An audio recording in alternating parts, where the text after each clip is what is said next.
NYC, Pastor Bree here, and I'm here to kick off our The Prophets book series with the book of Isaiah. And so we're just going to dive right on in. Isaiah was a prophet who was under the tutelage of four different kings, okay? And for those of you who might be wondering, what does a prophet mean? Like, are you like, I know prophet as in like money, making money. That's not the kind of prophet we're talking about. We're actually talking about someone who receives a message from God and then shares it. And so Isaiah, he was around about 700-ish years before Christ. And so this book is filled with both judgment but hope.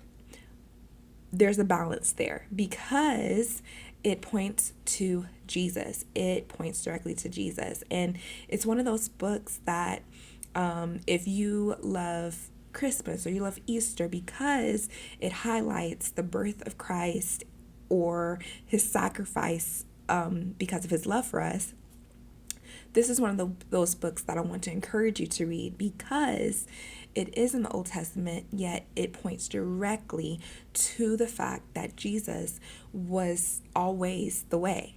And so we're going to dive right on in.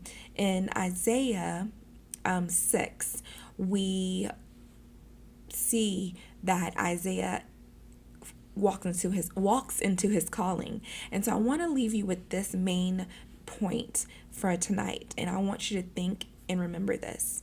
Let your calling point to Jesus.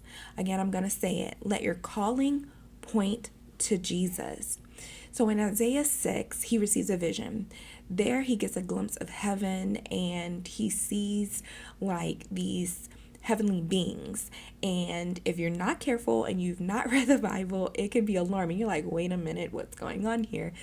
Because he sees these six-winged creatures called seraphim, which are heavenly beings there.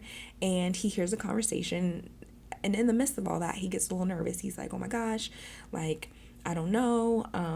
Like he thinks he's a goner because he's in this most sacred space and he recognizes his faults and his sins. And so something happens, okay? In Isaiah 6, verses 6 through 7, it says, Then one of the seraphim flew to me, and in his hand was a glowing coal that he had taken from the altar with tongues. He touched my mouth with it and said, Now that this has touched your lips, your iniquity is removed and your sin is atoned for. Now, I want to leave you with this. Does that sound a little bit familiar to you? Think about that. It's about purity, that they're saying your sins are forgiven. This is a glimpse of what's to come. And we see also from this particular passage that Isaiah accepts his mission. And so in Isaiah 6, 8 through 10, it says, Then the voice of the Lord asking, Who should I send? Who will go for us? I said, Here I am, send me. And he replied, Go, say to these people, Keep listening, but do not understand. Keep looking, but do not perceive. Make the minds of these people dull, deafen their ears and blind their eyes. Otherwise they might see with their eyes and hear with their ears, understand with their minds, turn back and be healed. Now, let's unpack this because you might be confused at this point. So, first of all, Isaiah, he answers to what is being asked of him from God.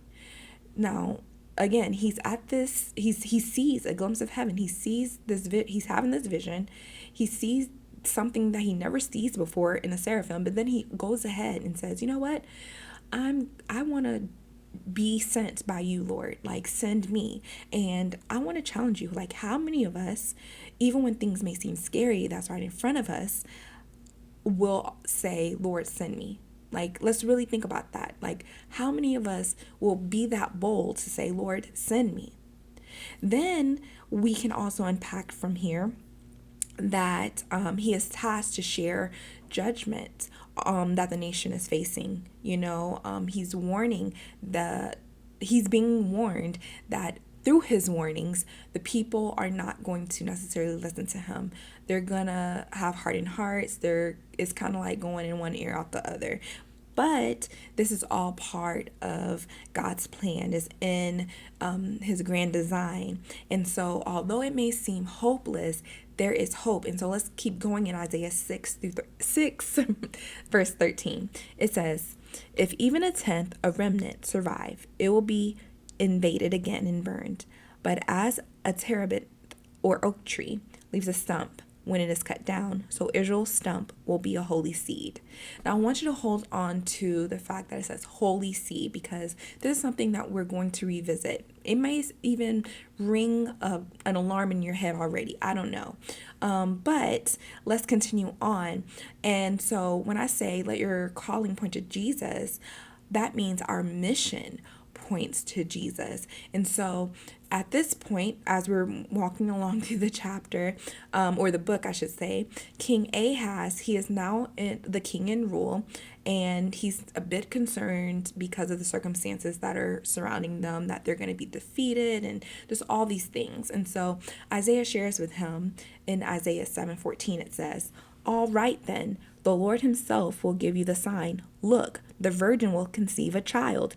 She will give birth to a son and will call him Emmanuel," which means God with us. Now, we can see this come into fulfillment when we continue our journey through the Bible in Matthew 1, verses 22 through 23.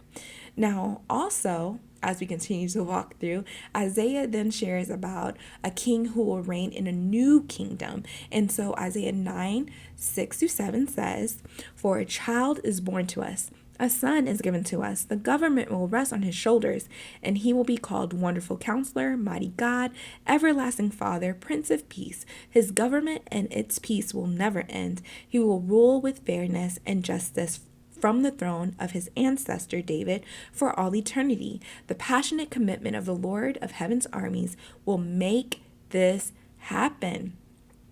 Again, does that sound familiar to you? If you're someone who celebrates Christmas, you can kind of get a foreshadow of what Isaiah in this book is talking about. And so we continue on with more. It says, we see that Jesus is the one who will bring salvation to all in chapter 49. So I want to encourage you to go ahead and read that.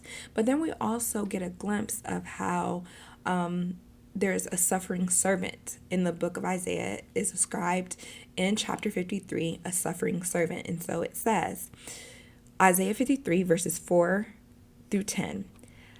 I want you to actually, before we go on, I actually want to encourage you right now to either close your eyes and listen to what I'm about to read, or if you are a visual artist, I want you to grab some paper if you have it on you, because if you're an artist, I feel like you would have some paper or pen on you. I don't know. That's just what I think. And sketch what it is that you're hearing. And so because this is foreshadowing Jesus' death, and so we're diving in Isaiah 53 verses 4-10. It says, "Yet it was our weaknesses he carried. It was our sorrow that weighed him down. And we thought his troubles were a punishment from God, a punishment for his own sins. But he was pierced for our rebellion, crushed for our sins. He was beaten so we would be whole, or could be whole. He was whipped so we could be healed. All of us, like sheep, have strayed away. We have left God's paths to follow our own. Yet the Lord laid on him the sins of us all. He was oppressed and treated harshly, yet he never said a word. He was led like a lamb to the slaughter, and as a sheep is silent before the shearers, he did not open his mouth. Unjustly condemned, he was led away. No one cared that he died without descendants, that his life was cut short in midstream. But he was struck down for the rebellion of my people. He had done no wrong and had never deceived anyone. He was buried like a criminal. He was put in a rich man's grave, but It was the Lord's good plan to crush him and cause him grief. Yet, when his life is made an offering for sin, he will have many descendants. He will enjoy a long life, and the Lord's good plan will prosper in his hands. Wow, that was a lot. Now, I want to highlight something. Earlier in this message, I said to remember a line where that said holy seed, right? And back in chapter 6. And I want to highlight something in a different translation within this passage that we're reading. In verse 10, it says, he will see his seed. He will prolong his days, and by his hand the Lord's pleasure will be accomplished. He will see his seed.